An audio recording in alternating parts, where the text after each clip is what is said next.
तो ज्योमेट्री में क्या करना पड़ता है ना सर, आपका चीज़ को मतलब क्या करना, मतलब इंटेंस फोकस लगाना पड़ता है ज्योमेट्री में, तब जाके ज्योमेट्री मतलब क्या तो समझ में आ जाता है। और एक बात और है कि ज्योमेट्री को रियलाइज़ करना बिगनिंग में मतलब क्या होता है सर, आपका बहुत मुश्किल होता है। और बाद में ये मतलब क्या है सर, आपको ज्योमेट्री को रियलाइज़ करने के लिए मतलब क्या होता है सर, आपका बहुत ज़्यादा आपको इमेजिनेशन को मतलब क्या करना पड़ता है, इस्तेमाल करना पड़ता है। लेकिन बात ये है कि जब स्कूल के लिए पढ़ रहे हैं तो फिर होना चाहिए मतलब आपका फोकस प्रैक्टिकल चीज़ पे। समझ रहे बात क्या आप लेना, मतलब पॉइंट क्या होता है, मतलब आज भी मतलब क्या है सर, आपका ज्योमेट्री का एक्सपर्ट भी हो उसको भी ये बात को समझने में मतलब क्या है सर, आपका बहुत डिफ़िकल्ट ये होगा कि पॉइंट है क्या। लेकिन डॉट जो है वो मतलब क्या करता है, पॉइंट को रिप्रेजेंट करता है। तो वो क्या करता है सर, आपका पॉइंट को, वो डॉट को लेके काम मतलब क्या करता है, आपको करता है। तो होता क्या है ना सर, आपका किसी भी चीज़ का एकदम बिगनिंग में जाएंगे ना तो वो चीज़ क्या होता है, ब्रेक डाउन कर जाता है। तो बिगनिंग में क्या होता है सर, आपका कुछ अजम्पशन होता है जिसको बस मान लेना पड़ता है, और उसके बाद फिर मतलब क्या होता है, गाड़ी मतलब क्या होता है, चलता है। यानी इंसान का नॉलेज का मतलब क्या सर, आपके लिमिटेशन मतलब क्या सर आपका है। जैसे फॉर एग्जांपल आप जानते हैं लेंथ एक मतलब क्या होता है, डायमेंशन होता है। आप जानते हैं ब्रेथ मतलब क्या होता है, एक डायमेंशन होता है। आप जानते हैं हाइट मतलब क्या होता है, एक डायमेंशन होता है। तो आपको अगर बोलेंगे कि चलिए लेंथ नहीं है, मतलब ब्रेथ नहीं है, हाइट नहीं है, बस लेंथ है, तो चलेगा। लेकिन आपको बोला जाएगा कि मतलब पॉइंट एक ऐसा, मतलब पॉइंट एक ऐसा एंटिटी है जिसमें लेंथ भी नहीं है, ब्रेथ भी नहीं है, और मतलब क्या सर आपका हाइट भी नहीं है। पॉइंट का कोई डायमेंशन मतलब क्या सर आपका नहीं है। तो फिर लॉजिकल क्वेश्चन क्या होगा, then how does it exist. For it to exist in space it must have dimension, and if it does not have dimension, how is it existing in space। तो ये सवाल जब पूछेंगे तो हम लोग क्या सर आपका फिलोसॉफिकल रियल्म के अंदर मतलब क्या सर आपका एंटर कर जाएंगे। क्योंकि स्पेस होने का मतलब है उसका डायमेंशन मतलब क्या सर आपका होना पड़ेगा। और हम लोग जो स्पेस को जानते हैं वो स्पेस मतलब क्या सर आपका 3 डायमेंशन से बना हुआ है। टाइम पे उसका 4 डायमेंशन, वहाँ पे हम लोग एंटर नहीं करेंगे, तो फिलोसफी में एंटर कर जाएंगे, ठीक है ना। तो उसमें लेंथ तो होता ही है, ब्रेथ तो होता ही है, और मतलब क्या सर आपका हाइट तो होता ही है। और अगर हम बोल रहे कि ये पॉइंट जिसके बारे में हम बात करें वो मतलब क्या सर आपका स्पेस में है, but it has no dimension. तो सवाल ये है कि how is it in space. लेकिन वो सब क्या सर आपका फिलोसफिकल क्वेश्चन है। तो प्रैक्टिकली सम सॉल्व करने के लिए जो बोला है उनको मानना पड़ेगा कि पॉइंट एक डायमेंशन लेस क्वांटिटी है, जिसका लेंथ भी नहीं होता है, इसका ब्रेथ भी नहीं होता है, जिसका मतलब क्या होता है सर आपका हाइट भी मतलब क्या होता है सर आपका नहीं होता है। अब उससे बड़ा अमेजिंग बात क्या है बताइए। अब बता रहा वो पॉइंट जो मतलब क्या था डायमेंशन लेस था, वो एक के बाद एक पॉइंट मतलब क्या आता गया इस तरफ भी, और एक के बाद एक पॉइंट आता गया मतलब क्या सर आपको इस तरह भी, और ये इन्फिनिटली इस डायरेक्शन में जाता गया, इन्फिनिटली मतलब क्या सर आपको इस डायरेक्शन में जाता गया, और ये जाके बनाया मतलब क्या सर आपका लाइन। तो वो जो मतलब क्या था डायमेंशन लेस था, वो मतलब क्या गया सर आपका इन्फिनिटली इस डायरेक्शन में भी गया। वो मतलब क्या गया सर आपका इन्फिनिटली मतलब क्या गया सर आपको इस डायरेक्शन में भी गया, और दोनों डायरेक्शन में इन्फिनिटली जाने के बाद वो बनाया मतलब क्या सर आपका लाइन। तो फिर ये और अमेजिंग बात है कि जो खुद डायमेंशन लेस था वो डायमेंशन को क्रिएट कैसे किया, क्योंकि लाइन कैसे क्रिएट हुआ। आप बिना स्पेस छोड़े एक के बाद एक पॉइंट इस तरफ भी देते गए, और बिना स्पेस छोड़े मतलब क्या सर आप एक के बाद एक पॉइंट उस तरफ भी देते गए। तो point line is collection of point going infinitely मतलब क्या सर आपका both direction. Line is a collection of point going मतलब क्या सर आपका इन्फिनिटली मतलब क्या सर आपका बोथ डायमेंशन। तो पहला चीज़ क्या था, पॉइंट जो कि डायमेंशन लेस था, जिसका मतलब क्या था आपका लेंथ भी नहीं था, ब्रेथ भी नहीं था, और मतलब क्या सर आपका हाइट भी नहीं था, ठीक है ना। लेकिन हाँ डॉट पॉइंट नहीं होता है। डॉट पॉइंट को मतलब क्या कहता है सर आपको रिप्रेजेंट करता है, क्योंकि मेरे पास रिप्रेजेंट करने के लिए कुछ होगा अगर नहीं तो हम फिर क्या मतलब ज्योमेट्री में प्रोग्रेस कैसे करेंगे। तो dot is not a point, but for practical purpose we will understand dot as a मतलब क्या सर आपका पॉइंट। तो डॉट मतलब क्या करता है सर आपका पॉइंट को मतलब क्या करता है सर आपका रिप्रेजेंट करता है। तो पॉइंट को नाम करना पड़ता है, इसको पॉइंट ए बोल सकते हैं, इसको पॉइंट मतलब क्या सर आपका बी बोल सकते हैं, पॉइंट मतलब क्या कर सकते हैं सी बोल सकते हैं। तो कलेक्शन ऑफ पॉइंट जो मतलब क्या हो रहा है सर आपका बोथ डायरेक्शन में इन्फिनिटली मतलब क्या कर रहा है आपका एक्सटेंड कर रहा है, यानी ना आपको इसका इस तरफ का एंड दिखेगा ना आपको इस तरह का एंड, तो उसको भी नाम करना पड़ेगा ना। उसको नाम क्या कहते हैं, लाइन ए भी नाम कर देते हैं। और लाइन ए भी अगर है तो उसको शॉर्ट में रिप्रेजेंट करना पड़ेगा, तो मतलब क्या इस तरह प्यारा देना पड़ेगा, इस तरह प्यारा देना पड़ेगा। तो आप ये बात तो जानते हैं कि हम लोग नॉर्मली जिस चीज़ को वर्क बोलते हैं साइंस में उस चीज़ को वर्क नहीं बोला जाता है। बल्कि साइंस में वर्क का डेफिनेशन मतलब क्या है सर आपका, साइंटिफिकली स्पेसिफिक मतलब क्या है सर आपका है। तो नॉर्मल कन्वर्सेशन में हम लोग जिसको लाइन बोलते हैं ना, वो एक्चुअली मतलब क्या होता है सर आपका लाइन नहीं होता है, वो मतलब क्या होता है सर आपका लाइन सेगमेंट होता है, यानी कि मतलब क्या होता है सर आपका लाइन का एक छोटा सा पार्ट होता है। क्योंकि line has no beginning and line has मतलब क्या है सर आपका नो एंड। लाइन मतलब क्या है सर आपका इस तरफ पे इन्फिनिटी चला जाएगा, और लाइन मतलब क्या है सर आपको उस तरफ भी मतलब क्या है सर आपका इन्फिनिटी मतलब क्या चला जाएगा। आया बात समझ में ना। तो हम लोग जिसको रेफ़र करते हैं, लेकिन लाइन सेगमेंट में आने से पहले हम लोग आते हैं मतलब रे में। फॉर एग्जांपल तो रे का क्या होता है ना, बिगिनिंग तो हमको पता होता है, लेकिन अदर डायरेक्शन में वो मतलब क्या होता है सर आपका इन्फिनिटी मतलब क्या होता है, जाता जाता है जाता जाता है जाता जाता है जाता जाता है जाता जाता है जाता जाता है। Point is dimensionless, point has no breadth no length no मतलब क्या सर आपका height. Line is one dimensional, it only has मतलब क्या सर आपका लेंथ। लाइन डायमेंशन का मतलब लाइन लेंथ एक डायमेंशन है, ब्रेथ मतलब क्या सर आपका एक डायमेंशन है, हाइट मतलब क्या सर आपका एक डायमेंशन मतलब क्या सर आपका है। आप समझ रहे बात क्या बोले ना। जैसे मान लीजिए अगर हम मास को मेयर कर रहे हैं, तो फिर मास में बस मास एक ही फैक्टर आ रहा है, एक ही डायमेंशन आ रहा है, और कुछ नहीं आ रहा है। मतलब एक यूनिट है। यूनिट बोलने से मतलब क्या है सर आपका, अस्सलाम वालेकुम। यूनिट बोलने से क्या होगा सर आपका, थोड़ा सा क्या बोलते हैं उसको, इनकरेक्ट हो जाएगा। तो आप समझिए उसको पिकअप कर लीजिएगा। किस तरह पिकअप कर लीजिएगा, वो हम लोग जब इस्तेमाल करते रहेंगे तो आप डायमेंशन को मतलब क्या पिकअप कर लीजिएगा। तो length is a dimension, breadth is a dimension, और मतलब क्या है सर आपका हाइट इज़ अ डायमेंशन। क्योंकि डायमेंशन का मतलब एक्चुअल मीनिंग क्या हुआ, एक करेंसी टाइप, मतलब एक यूनिट। मतलब आप समझिए उसको और डिफाइन करना चाहिए तो रॉन्ग बोल देंगे, इसलिए हम आपको क्या बोलेंगे मतलब क्या है सर आपका लेंथ एक डायमेंशन। तो हिंदी में उसको आयाम मतलब क्या करते हैं बोलते हैं। तो लेंथ एक डायमेंशन है। आसान हो रहा है ना, ठीक है, थोड़ा सा और जल्दी हो जाएगा है ना। तो बात कर रहे थे हम लोग किसके बारे में सर आपका, डायमेंशन के बारे में। और डायमेंशन के बारे में क्या बताया था कि आपको ऐसे ही समझना पड़ेगा कि लेंथ एक डायमेंशन है, ब्रेथ मतलब क्या है सर आपका एक डायमेंशन है, और मतलब क्या है सर आपका हाइट भी मतलब क्या है सर आपका एक डायमेंशन है। तो बेसिकली डायमेंशन का स्टडी जो आता है वो कहाँ पे आता है सर आपको, फिजिक्स में आता है ना। तो आपने क्या किया फिर, तो डायमेंशन का स्टडी जो आता है वो मतलब क्या होता है, फिजिक्स में आता है ना। अब देखिए किसी किसी चीज़ का मतलब क्या होता है, मल्टीपल डायमेंशन मतलब क्या होता है सर आपका होता है। जैसे कि वॉल्यूम का 3 डायमेंशन है, लेंथ ब्रेथ और मतलब क्या सर आपका हाइट। लेकिन मास का मतलब क्या सर आपका एक ही डायमेंशन है कि मास मतलब क्या होता है किलोग्राम वगैरह, तो किलोग्राम ही रहता है, और कुछ मतलब क्या होता है मास का मास ही रहता है, और कुछ मतलब क्या होता है सर आपका नहीं रहता है। अच्छा, अगर आप डायमेंशन जानना चाहेंगे डेंसिटी का, तो डेंसिटी मतलब क्या होता है सर आपका मास बाई वॉल्यूम। तो फिर उसमें क्या है सर आपका मास भी एक डायमेंशन है और वॉल्यूम भी एक डायमेंशन है, जिसको आप 2 डायमेंशन नहीं बोल सकते। पता है क्यों? क्योंकि 2 डायमेंशन आप तब बोल सकते थे जब एक डायमेंशन दूसरा डायमेंशन से मतलब क्या होता है आपका मल्टीप्लाई हो रहा है। तो थोड़ा सा मतलब क्या कॉम्प्लिकेटेड है। यहाँ पे दोनों चीज़ एक दूसरे से मल्टीप्लाई नहीं हो रहा था, यहाँ पे क्या हो रहा था, मास से वॉल्यूम क्या हो रहा था तो आपका डिवाइड हो रहा था, है ना। तो यहाँ पे डायमेंशन क्या हो जाएगा फिर, तो इसलिए थोड़ा सा उसको अभी आप रहने दीजिए, लेकिन सिंपल में ये बात समझिए कि लेंथ एक डायमेंशन है। जब वो लेंथ ब्रेथ से मल्टीप्लाई हो जा रहा है तो मतलब क्या हो रहा है सर आपको 2 डायमेंशन हो जा रहा है। और लेंथ और ब्रेथ जब मल्टीप्लाई हो चुका था तो वो क्या था सर आपका एरिया था। तो एरिया जब क्या हो रहा है सर आपका हाइट से मल्टीप्लाई हो जा रहा है तो बन जा रहा है वॉल्यूम, तब जाके वो 3 डायमेंशन क्या हो रहा है सर आपको हो जा रहा है। ये बताया समझ में ना। तो ओके सर, पानी ओके सर,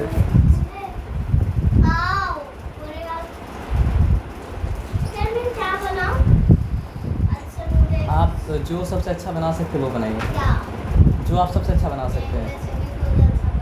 सभी कुछ अच्छा बनाते हैं, तो एक काम कीजिए, एक एप्पल ट्री बनाइए। एप्पल ट्री, हाँ हाँ, कांच में एप्पल होना चाहिए। तो डायमेंशन क्या होता है हम लोग मतलब क्या सर आपका समझ चुके हैं। तो अब यहाँ पे हम लोग ये बात समझ चुके हैं कि मतलब क्या होता है सर आपका पॉइंट डायमेंशन लेस है, और पॉइंट मतलब क्या होता है सर आपके एक के साथ एक जुड़ जाता है, और मतलब क्या होता है सर आपका इन्फिनिटली 2 डायरेक्शन में अगर जाता है तो क्या बन जाता है सर आपका लाइन बन जाता है। हम लोग जिसको लाइन बोलते हैं वो मतलब क्या होता है सर आपका लाइन नहीं होता है, बल्कि वो मतलब क्या होता है सर आपका लाइन सेगमेंट होता है। तो लाइन का मतलब क्या होता है सर आपका नो बिगनिंग, लाइन का मतलब क्या होता है सर आपका no end, no end no beginning. और लाइन का मतलब क्या है सर आपका वन डायमेंशनल मतलब क्या है क्वांटिटी, क्योंकि उसका सिर्फ क्या होता है सर आपका लेंथ होता है और कुछ मतलब क्या होता है सर आपका नहीं होता है। उसके बाद क्या होता है सर आपका रे आता है। अब रे क्या होता है, रे का बिगनिंग तो होता है लेकिन रे का मतलब क्या होता है सर आपका एंड नहीं होता है। और रे को भी दिखाना पड़ता है किस तरह का, किस तरह आपका रे ए बी, तो उसको शॉर्ट हैंड में दिखा सकते हैं किस तरह बताइए। अगर लाइन ए भी होता है तो शॉर्ट हैंड में इस तरह दिखाते हैं, इट इज़ गोइंग इन्फिनिटली मतलब क्या है आपका बोथ डायरेक्शन। लेकिन रे ए भी है तो दिखाना पड़ेगा शॉर्ट हैंड में इस तरह। अगर समझिए उस तरफ स्टार्टिंग होता और इस तरफ जाता रहता तो फिर दिखाना पड़ता मतलब क्या सर आपका रे बी ए करके दिखाना पड़ता, और इस तरह लिखना अच्छा ही नहीं होता। उस तरफ फिर लिखना किस तरह अच्छा होता सर आपका, बी ए लिखना अच्छा होता है ना। तो रे के बारे में आप जानें। अब क्या है कि अगर हम ये लिखे ए बी और इसका स्टार्टिंग पॉइंट भी है और क्या सर आपका एंड पॉइंट भी है, तो फिर ये क्या हो गया, तो फिर ये हो गया लाइन सेगमेंट। और ये कौन सा लाइन का पार्ट है सर आपका, लाइन ए बी का पार्ट है। यानी ए बी लाइन को मतलब क्या हो सर आपकी इन्फिनिटी मतलब क्या हो सर आपका जाते जा रहा है जाते जा रहा है जाते जा रहा है, हाँ समझ गए। और ये उस लाइन का मतलब क्या सर आपका पार्ट है। तो इसका बिगिनिंग भी है और इसका मतलब क्या सर आपका एंड भी मतलब क्या सर आपका है। ये बताया समझ में, कोई डिफिकल्टी मतलब क्या सर आपका नहीं है ना। अब देखिए अगर लाइन ए बी का बात हम करते हैं तो वो मतलब क्या है सर आपका, it is going on and on and on and on and on and on. अब उसको अब इसमें क्या है सर आपका दूसरा डायमेंशन अगर मतलब क्या सर आपका ऐड करेंगे तो ये तो लेंथ वाला डायमेंशन है, तो हमको इमेजिन करना पड़ेगा कि ये लाइन अब भी क्या हो रहा है सर आपका, कंटिन्यूसली जाते जा रहा है, और ये लाइन बिलो भी मतलब क्या हो रहा है सर आपका कंटिन्यूसली मतलब फिर जाते जा रहा है। तो फिर ये क्या बनाएगा, एक इनफाइनाइट मतलब क्या सर आपका प्लेन बनाएगा। आप समझ रहे बात क्या बोले ना।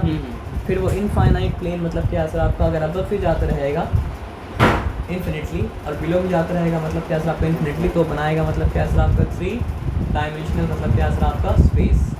तो हम लोग जो भी वॉल्यूम निकालते हैं ना तो वॉल्यूम क्या होता है सर आपको उसी स्पेस का छोटा सा मतलब क्या होता है सर आपका पार्ट होता है। समझ रहे बात क्या है ना। और हम लोग जो भी मतलब क्या कहते हैं प्लेन निकालते हैं ना वो मतलब क्या होता है सर आपको इन्फिनिट प्लेन का छोटा सा मतलब क्या होता है सर आपका पार्ट होता है ना। तो ये सब समझने के बाद अब हम लोग मतलब क्या करते हैं, बाकी जो होगा जैसे जैसे आते जाएगा वैसे वैसे मतलब क्या सर आपका डील करते जाएंगे। और ज्योमेट्री को बिगिनिंग से बिगिन करने का मतलब क्या होता है सर आपका ज़रूरी होता है। समझिए बात क्या बोला।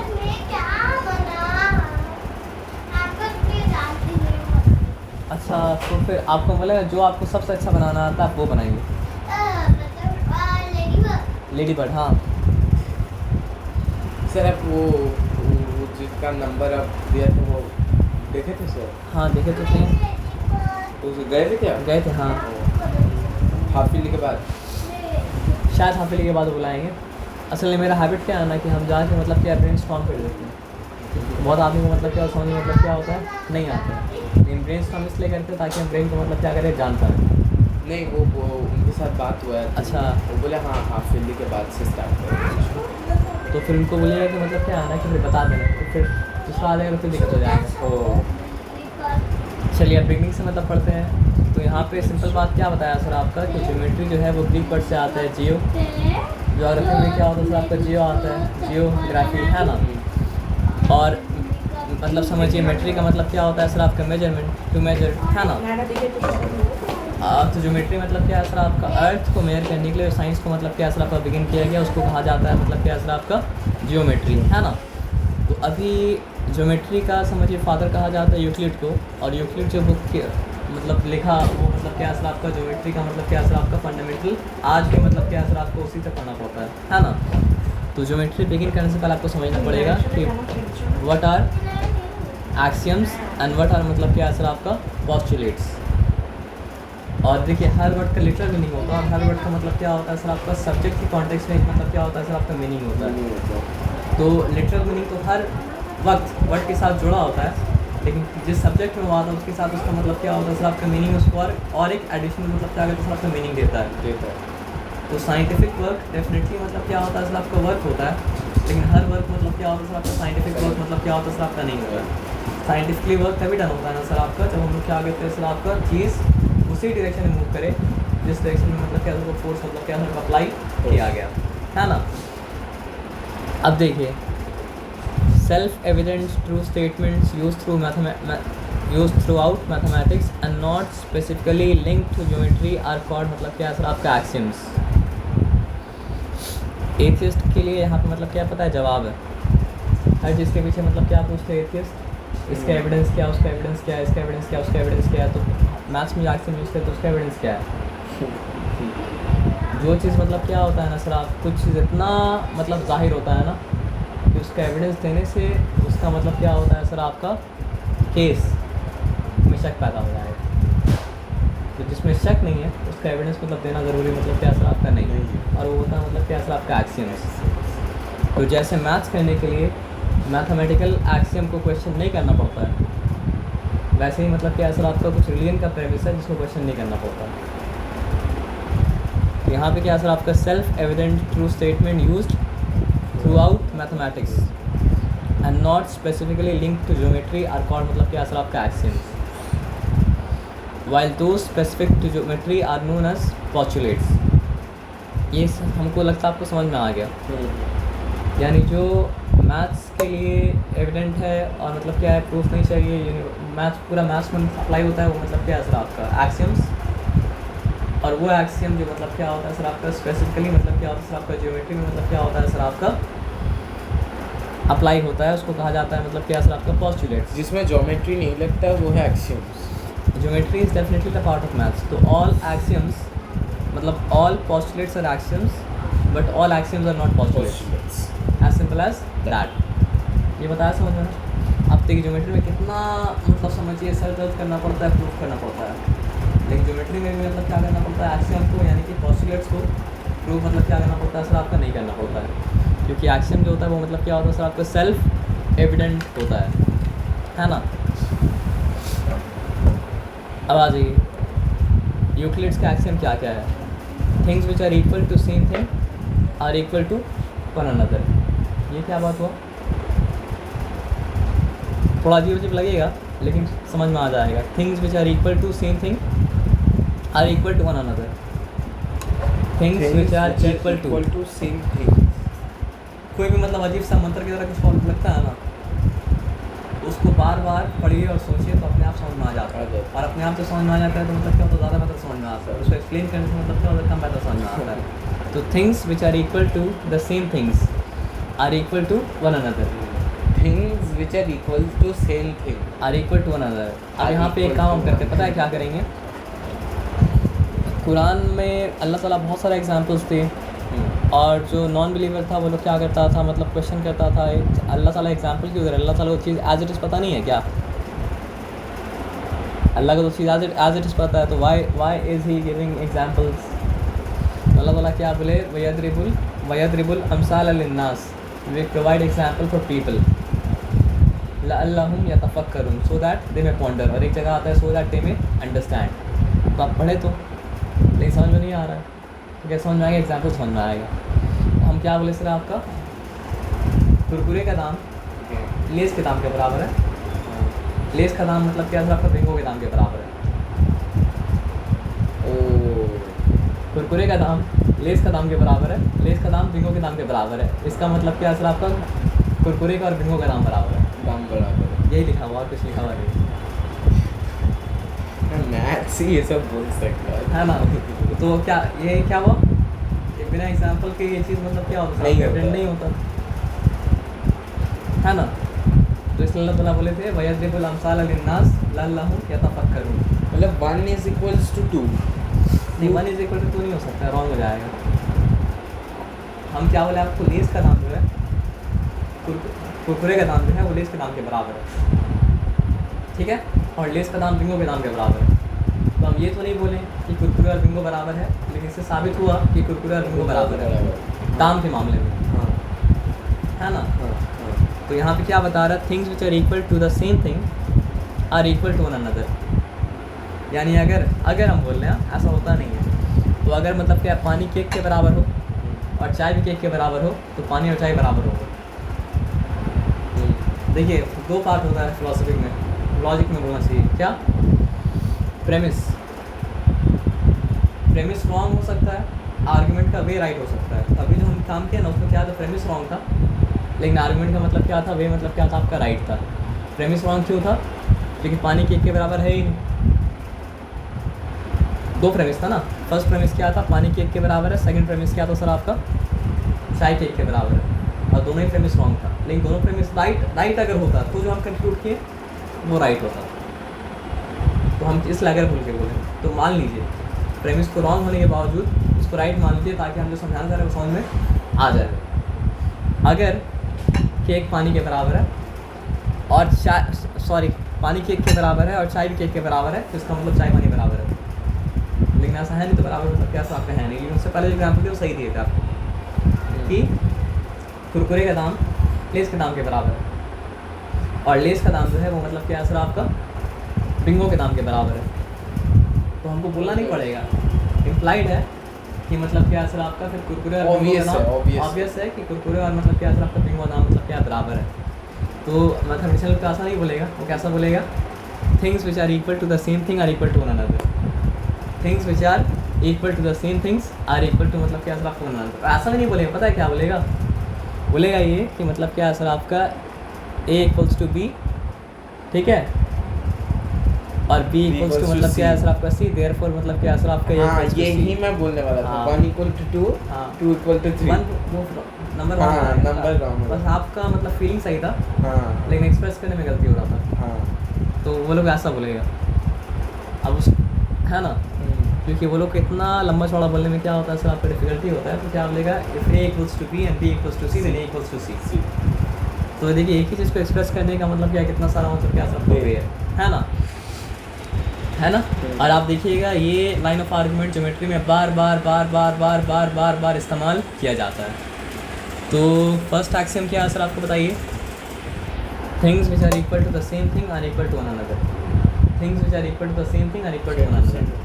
Things which are equal to the same thing are equal to मतलब क्या सर आपको वन अनदर, है ना।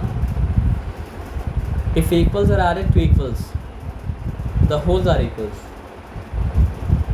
If equals are added to equals the wholes are equals. अब यहाँ एक मिसाल समझाना पड़ेगा, if equals are added to equals and wholes are equals. If equals are added to equals, अगर बराबर को बराबर से ऐड किया जाए तो पूरा बराबर होगा। अब ये जो हम बोले इसको इंटरप्रेट करने का बहुत सारा वे हो सकता है, लेकिन बहुत सारा वे तो मैं इंटरप्रेट तो नहीं कर सकते, उसी वे में इंटरप्रेट करना पड़ेगा जिसके में इंटरप्रेट करना चाहिए। तो वो वे क्या है सर आपको बताइए, हम बता रहे हैं आपको। एक जगह हम लिखते हैं कि A इक्वल्स टू मतलब क्या है सर आपका, या फिर पहले एग्जाम्पल सब समझा देते हैं, ठीक है ना। कुरकुरे का दाम लेस का दाम मतलब क्या है सर आपका बराबर है, ठीक है। और आप समझिए कि मतलब क्या है सर आपका बिंगो का दाम मैड एंगल का दाम भी मतलब क्या है सर आपका बराबर है ना। तो कुरकुरे और मतलब क्या है सर आपका लेस का दाम को ऐड करेंगे तो जो आएगा, तो बिंगो और मैड एंगल के दाम को भी ऐड करेंगे तो मतलब क्या है सर आपका वही आएगा, नहीं समझे। हाँ, मतलब इक्वल को अगर इक्वल से ऐड करेंगे तो होल भी इक्वल होगा, यानी इस तरफ दूसरा चल रहा है कहानी, इस तरफ कहानी तो चल रहा है, लेकिन दोनों कहानी मतलब क्या सर आपका एक ही है, मतलब न्यूमेरिकली मतलब क्या सर आपका एक ही है, मतलब लास्ट में आके एक ही है, लास्ट कॉन्सेप्ट एक ही है। क्योंकि वहाँ में मतलब इक्वल को इक्वल से ऐड करेंगे तो मतलब कहानी मतलब क्या, ये थोड़ा सा हम गलत बोलते हैं शायद, क्या गलत बोलते बताइए। चलिए पहले यहाँ पे लिख लेते हैं, A इक्वल्स टू मतलब क्या सर आपका B है,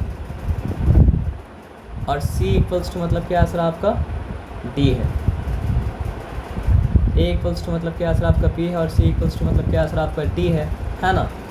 तो अगर हम लोग मतलब क्या सर आपका इक्वल को इक्वल के साथ ऐड करेंगे तो जो आएगा वो भी मतलब क्या होगा सर आपका इक्वल होगा, है ना, ये बात ठीक है।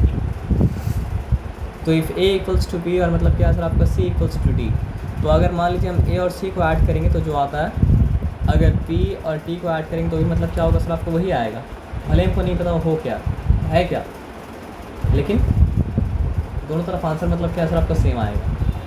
क्यों बताइए, क्योंकि A इज़ एग्जैक्टली मतलब क्या सर आपका इक्वल टू B और C इज़ एग्जैक्टली मतलब क्या सर आपका इक्वल टू मतलब क्या सर आपका D। तीसरा कोई यहाँ पे एलिमेंट होता जो अनइक्वल होता तो वहाँ पे चीज़ रिजल्ट अनइक्वल आता, नहीं तो रिजल्ट अनइक्वल मतलब क्या होगा सर आपका नहीं आएगा ना। तो पहला एक्सियम क्या था, thing which are equal to thing which अगर आर हम इक्वल टू इंटरचेंजेबली इस्तेमाल करेंगे, लेकिन ज़्यादा स्पेसिफिकली इस्तेमाल करना चाहिए, मतलब क्या सर आपका पोस्टुलेट्स है ना, things which are equal to the same thing are equal to मतलब क्या सर आपका वन अनदर। इसका मतलब क्या है सर आपका, इफ हाँ, A वो- equals to B and B equals to C then A equals to मतलब क्या सर आपका C। और यहाँ पे क्या इफ इक्वल्स और are to equals, if equals are to equals. आप ये समझिए A जो था वो मतलब क्या था, C के साथ इक्वल नहीं था, A B के साथ इक्वल था, और C जो है वो मतलब क्या सर आपका D के साथ इक्वल था। लेकिन A और मतलब क्या सर आपका C को ऐड किए तो मतलब वही आया जो B और D को ऐड करने के बाद अगर आया। हम लोग ऐसे करें,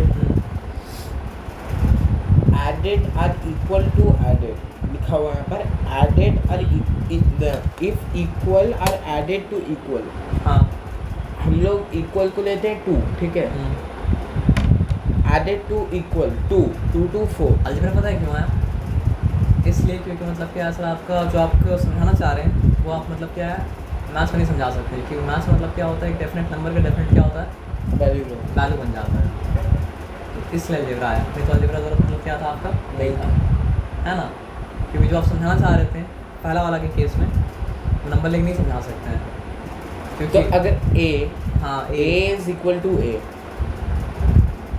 तब तो फिर मामला ही खत्म हो गया ना, ए तो ए के बराबर रहेगा तो आपको कुछ और लेके बोलना पड़ेगा, A A equals to B.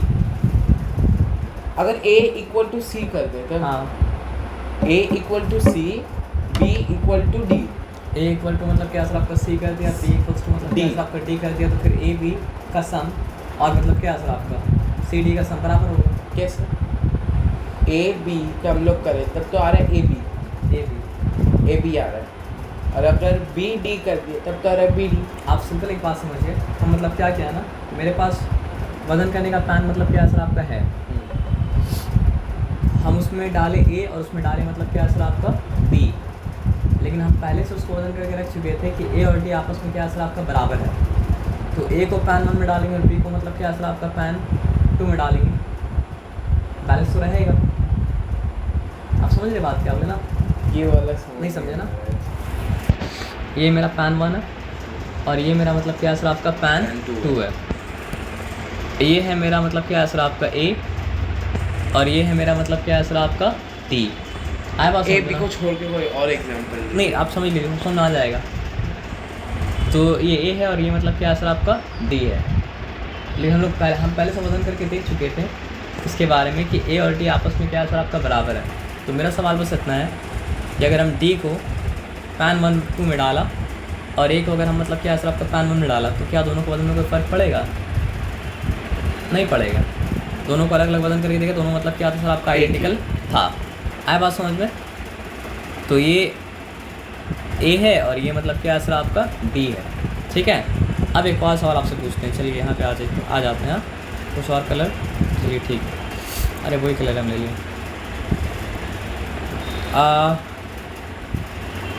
ये है मेरा बी, ठीक है, और उसके बाद यहाँ पे आ जाते हैं, नो कुछ भी, ये है मेरा मतलब क्या है सर आपका सी। तो फिर अलग से हम क्या किए सर आपका ये बी को और सी को मतलब क्या सर आपको वजन करके देखे दोनों मतलब क्या था आपस में बराबर था, ठीक है। आए बात समझ में? अब मेरा सवाल ये है कि अगर हम ए को और बी को साथ में जोड़ दें और ये डी को और सी को साथ में जोड़ दें और बिना वजन के आपसे पूछे क्या दोनों का वजन बराबर होगा? तो आंसर ये है कि दोनों का वजन मतलब क्या सर आपका बराबर होगा, क्योंकि दोनों इंडिविजुअली जब बराबर वजन दिया था तो दोनों साथ में भी क्या करेगा सर आपका बराबर वजन मतलब क्या करेगा सर आपका देगा। आया बात समझ में ना? दोनों इंडिविजुअली अगर मतलब क्या किया था बराबर वजन दिया था तो दोनों साथ में दोनों असम में मतलब क्या सर आपका बराबर वजन मतलब क्या करेगा सर आपका देगा, एज सिंपल एज दैट। आया बात समझ में ना? अब उसी का मतलब क्या है सर आपका एक दूसरा पहलू में क्या है बताइए, कि हम जब देखें मेरा पहला प्राइमरी ऑब्जर्वेशन में ये दोनों चीज़ मतलब क्या था आपका साथ में था, तो हम क्या देखा, अच्छा दोनों साथ में है तो इसका तो वजन मतलब क्या बराबर है। लेकिन कोई हमको बताया कि इस चीज़ का और इस चीज़ का वजन एग्जैक्टली सेम है। तो सवाल मेरा ये है कि अगर यहाँ से ये निकाल दे और यहाँ से ये निकाल दे तो क्या वजन बराबर रहेगा? बराबर रहेगा। तो वही चीज़ तीसरा मतलब क्या है सर आपका लिखा हुआ है पोस्टुलेट्स में, क्या लिखा हुआ है, if equals are subtracted from equals. Equation ऐसे ही तो सॉल्व करते हैं ना सर, इक्वेशन क्या सॉल्व करते हैं, ऐसे ही सॉल्व करते हैं कि आपको क्या बोला, दोनों तरफ से सेम नंबर को ऐड कीजिए, कोई फ़र्क नहीं पड़ने वाला है, इक्वल को ऐड करेंगे इक्वल ही रहेगा। मतलब जो ऑलरेडी इक्वल है उसमें अगर आप इक्वल को ऐड करेंगे तो मतलब क्या होगा सर आपका इक्वल ही रहेगा। जो ऑलरेडी इक्वल है उसमें से इक्वल को सब्ट्रैक्ट करेंगे तो जो बचेगा वो भी क्या होगा सर आपका इक्वल रहेगा। तो ये सिर्फ ज्योमेट्री में काम नहीं आ रहा है, इक्वेशन में ऐसे ही सॉल्व कर रहे हैं, नहीं समझे। मतलब अगर यहाँ पे 5x था और प्लस मतलब क्या था 3 था, इक्वल्स टू मतलब क्या था आपका 13 था, तो हम क्या किए, सब्ट्रैक्टिंग 3 फ्रॉम मतलब क्या सर आपका बोथ साइड। भले आप इस तरह सॉल्व नहीं करते होंगे, होता यही है। तो वो बन जा रहा है 5x और ये बन जा रहा है मतलब क्या है सर आपका 7।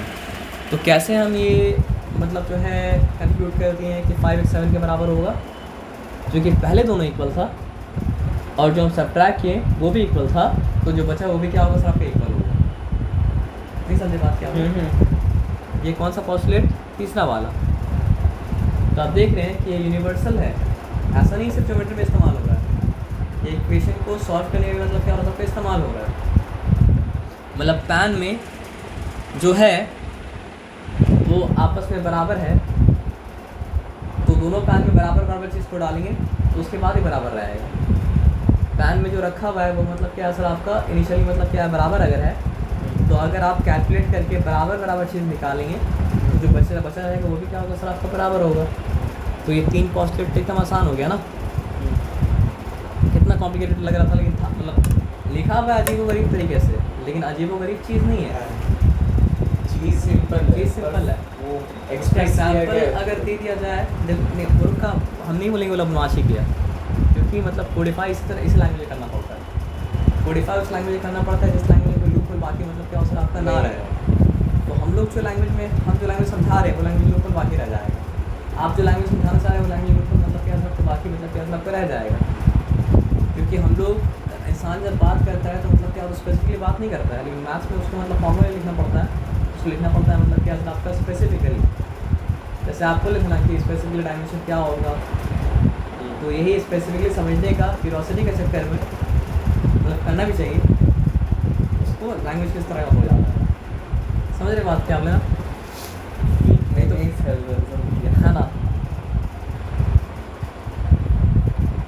लेकिन बात तो एकदम ठीक है, मतलब बात तो है नहीं, मतलब समझिए उसको ऐसा भी समझ सकते हैं पहला वाला को कि मतलब क्या है सर आपका कुरकुरे का दाम लेस के दाम के बराबर है, लेस का दाम बिंगो का दाम के बराबर है, इसलिए कुरकुरे लेस बराबर है ना।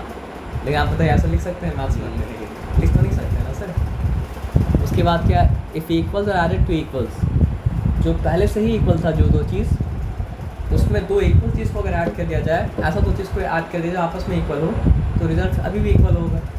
और जो दो चीज़ पहले से ही इक्वल था उसमें से इक्वल्स को निकाल लिया जाए तो रिज़ल्ट क्या होगा सर आपका, रिमाइंडर वो इक्वल होगा, है ना। कि ये तीनों एकदम सिंपल था। Things which coincide with one another are equal to one another. पहले समझने की कोशिश नहीं करते, पहले मतलब 3-4 बार रिपीट करते हैं। Things which coincide with one another, things which coincide with one another are equal to one another. देखिए ये चीज़ को मतलब हम 1 मिनट बता रहे हैं, ये चीज़ को हम लोग ज्योमेट्री में मतलब क्या कहते हैं ना सर आपका बहुत बार इस्तेमाल करते हैं, ठीक है। ये एक ट्राइंगल साइज का नाम मतलब क्या सर आपका ए बी मतलब क्या था सी, यहाँ पे मतलब क्या है सर आपका डी। अब हमको प्रूफ करना है क्या कि ट्राइंगल ए डी बी जो है, ए बी डी जो है वो ए सी डी के मतलब क्या है सर आपका बराबर है, यानी कॉन्ग्रुएंट है। तो मेरे पास एक इन्फॉर्मेशन ये है कि एंगल बी और एंगल सी मतलब क्या सर आपका आपस में बराबर है। दूसरा इन्फॉर्मेशन मेरे पास ये है कि ये राइट एंगल है और ये मतलब क्या सर आपका राइट एंगल है। और तीसरा इन्फॉर्मेशन मेरे पास ये है कि मतलब क्या है सर आपका तो हम लोग प्रूफ करने बोलते हैं, इसके बारे में पता नहीं था, लेकिन हम क्या बोलेंगे सर आपका A D equals to A D common, ऐसा लिखते हैं ना, क्योंकि ए डी मतलब क्या सर आपका ए डी के साथ कोइंसाइड कर गया। नहीं समझे बात क्या बोले, मतलब कॉन्ग्रुएंसी प्रूफ करने बहुत तरह से कहते हैं ना कि A D equals to A D, तो उसका रीज़न क्या देते हैं कि क्योंकि दोनों मतलब क्या कॉमन है। यानी कि बात ये समझिए कि ये रूम है और इसके बाजू में रूम है, तो मतलब समझिए इस रूम का वॉल का जो डायमेंशन होगा उस रूम का वॉल का भी क्या होगा सर आपको वही डायमेंशन होगा, क्योंकि ये रूम का वॉल और वो रूम का वॉल मतलब क्या क्या सर आपको कोइंसाइड कर गया ना। दुविधा बस इसलिए है मतलब अगर यहाँ का चीज़ एडजेसेंट वॉल है तो यहाँ का चीज़ भी सेम ही होगा। दोनों वॉल कोइंसाइड कर गया, हाँ समझ गया। तो कोइंसाइड कर गया इसलिए मतलब क्या सर आपका इक्वल है। पैरेलल टू हाँ इसको समझ, अगर ये हटा दें तो भी AD मतलब ये पार्ट हटा दे तो AD इसका पार्ट लगेगा, ये हटा दे इसका पार्ट लगेगा, AD दोनों का पार्ट है, यानी कि कोइंसाइड कर गया। और कोइंसाइड कर गया तो ऐसा नहीं कि वो ट्राइंगल के AD अलग है और ये ट्राइंगल का मतलब क्या सर आपका AD अलग है, दोनों ट्राइंगल के AD मतलब क्या सर आपका एक ही AD है। आप समझ में आया बात क्या बोला? तो इसलिए क्या बोला सर आपका things which coincide to one another are equal to one another, ये ऐसा था कि AD इक्वल्स टू AD है ना। और कोई बात मतलब क्या सर आपका नहीं है ना। द होल देखिए ये कितना, अब इस बात को कोई प्रूफ कर पाएगा? ये प्रूफ करने का बात ही नहीं है, सिर्फ ये एक्सियम है इसलिए उसे प्रूफ नहीं करना पड़ता है। The whole is greater than the part, it is impossible mathematically to prove the statement, ये मानना पड़ता है। जो एथियस्ट लोग का कीड़ा है ना कि प्रूफ करो, ये प्रूफ नहीं कर पाएगा। आपको लगता है अगर प्रूफ कर पाता तो मतलब क्या कहते हैं एक्सियम में देता। सेल्फ एविडेंट बोल के एक्सियम में क्यों लिखा है? Because it is impossible to prove that the whole is greater than the part. आप बस होल दिखा सकते हैं, पार्ट दिखा सकते हैं, और आप बोल सकते हैं देखो ये बड़ा लग रहा है कि नहीं लग रहा है। आपको बोलेगा नहीं हमको तो छोटा लग रहा है। You can't do anything. समझ में नहीं आया इसका मतलब आप नहीं समझे। जैसे हम बोले कि मतलब पानी ज़्यादा है और चाय कम है, अब आपको बोले आप नहीं मानिएगा और हम आपसे बहस कर रहे हैं, हम पागल हैं। नहीं मजाक नहीं कर रहे हम, दिख रहा है ना। पानी मतलब क्या सर आपका ज़्यादा है, चाय कम है। अब आप नहीं मानेंगे, हम आपसे बहस करें नहीं, हम सब साबित करने की कोशिश करेंगे कि पानी कैसे ज़्यादा है और चाय कैसे कम है। हमको करना ही नहीं चाहिए। बस बहुत ज़्यादा करो तो मतलब क्या मेयर करके मतलब क्या सर आपको दिखा देंगे, वो सब अलग बात है। लेकिन जो चीज़ सेल्फ एविडेंट होता है ना उसमें मतलब क्या करना चाहिए, बहस नहीं करना चाहिए। ऐसे बाहर निकले रात हो रहा है तो वहाँ पे बहस का कोई ऑप्शन मतलब क्या आता नहीं था। तो बात क्या है ना कि ये सब चीज़ को मैथमेटिशियन लोग क्या कहता है सर आपका, मैथ्स में क्या होता है आदमी क्या हर चीज़ प्रूफ चाहता है ना। प्रूफ बोलना ही चाह रहा लोग कि कोई चीज़ विदाउट प्रूफ मैथमेटिशियन ने एक्सेप्ट किया है क्योंकि उसका प्रूफ दिया भी नहीं जा सकता। तुम इसके ये जैसे मैथ्स में हाँ हो ही नहीं सकता है, मतलब ये मैथ्स में एक्सप्रेस हो ही नहीं सकता है। मतलब समझिए उसको आपको मानना पड़ेगा होल इज ग्रेटर, अज्यूमिनेशन अज्यूम करना पड़ेगा, लेकिन वो अजम्पशन मतलब क्या सर आपका ट्रू है क्योंकि इसमें कंसेंसस है। पूरा दुनिया को ये मानना पड़ता है कि whole is greater than a part. Whole का मतलब क्या हुआ? होल का मतलब पूरा, पार्ट का मतलब पार्ट का मतलब क्या भाग। तो भाग हमेशा मतलब क्या सर आपका पूरा से छोटा रहेगा और पूरा हमेशा मतलब क्या सर भाग से मतलब क्या सर बड़ा रहेगा। हाँ ये तो हाँ, तो इसको हम लोग मानते हैं ना, इसलिए तो एविडेंस प्रोवाइड नहीं करते हैं ना। यही बात समझाना चाह रहा हूँ, आया बात समझो ना। नहीं, इससे तो मैथ्स में हम लोग कर सकते हैं। अब देखिए एक्सियम के द्वारा पोस्टुलेट्स के द्वारा दूसरा चीज़ को प्रूव किया जाता है, एक्सियम्स को या पोस्टुलेट्स को प्रूव नहीं किया जाता है। You will never prove in maths that whole is greater than the part, और you will never prove in maths that part is मतलब क्या है सर आपका मतलब कर सकते हैं पर करते नहीं कर भी नहीं सकते हैं। 4 है, 4 को हम लोग अगर मतलब डिवाइड करें 2 निकल रहा है तो 2 थोड़ी ना 4 के बराबर है। तो ये हम लोग मानते हैं ना ये बात।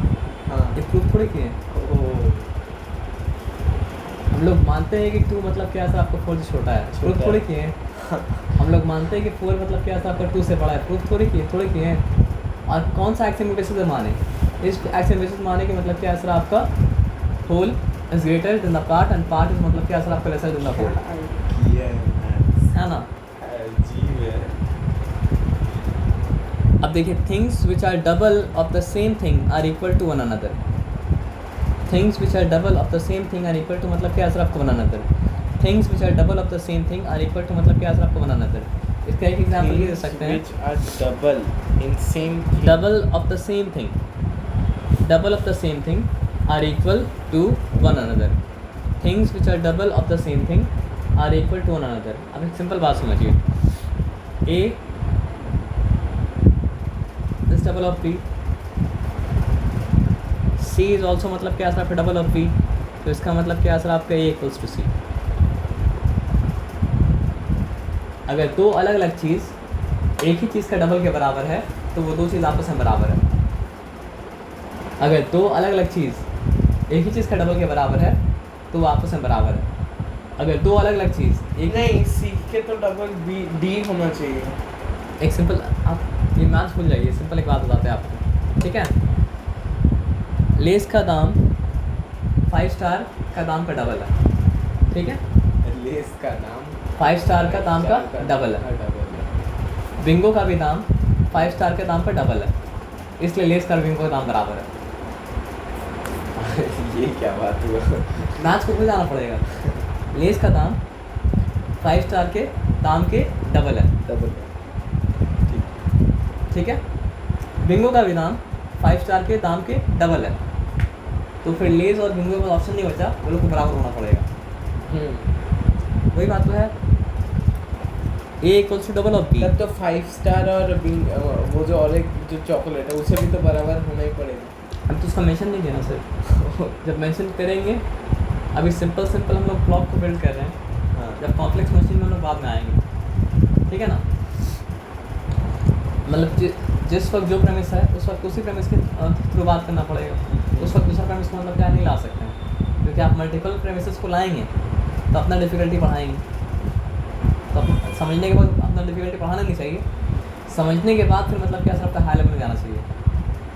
समझ रहे बात क्या बोले? तो सिंपल बात ये है कि मतलब क्या सर आपका अगर ए बी का डबल है और सी भी बी का डबल है तो इसका मतलब क्या सर आपका ए और सी बराबर है। जैसे कि अगर लेस का प्राइस मतलब क्या सर आपका 5 स्टार के प्राइस का डबल है, समझ। और अगर बिंगो का प्राइस भी मतलब क्या सर आपका 5 स्टार के प्राइस का डबल है, तो लेस ऑफ का प्राइस और बिंगो के प्राइस का तो ऑप्शन नहीं बचा, वो लोग बराबर होना पड़ेगा। आए बात समझो ना। तो क्या है सर आपका, देखिए Last. उसी को उल्टा करके लिख दिया, things which are half of the same thing are equal to one another.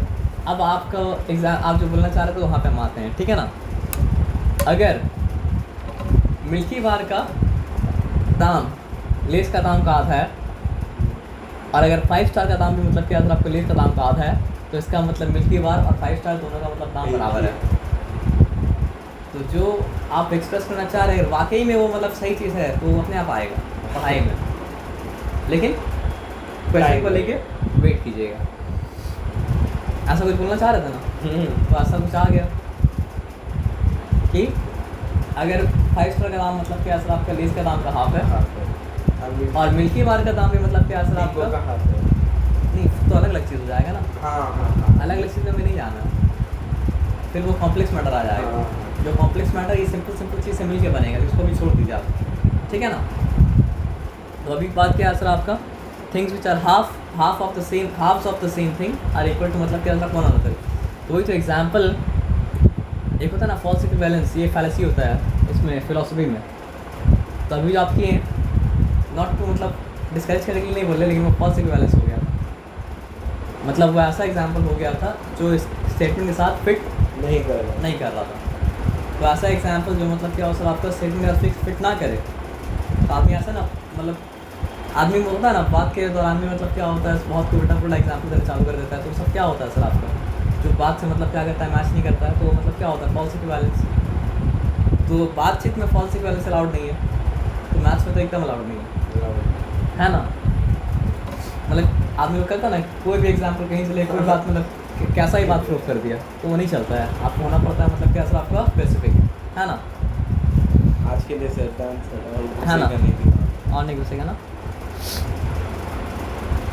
एक पॉइंट भी नहीं घुसेगा ना sir.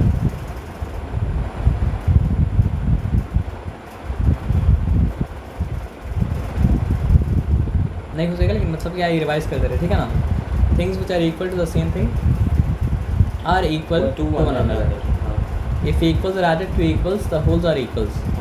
If equals are subtracted from equals the remainders are equal. Things which coincide with one another are equal to one another. The whole is greater than the part. The things which are double of the same thing are equal to one another. Things which are halves of the same thing are equal to मतलब क्या असर आपको one another. ये बात आगे समझने की कोई डिफिकल्टी मतलब क्या असर आपको है नहीं, है ना? चलिए, वेरी गुड.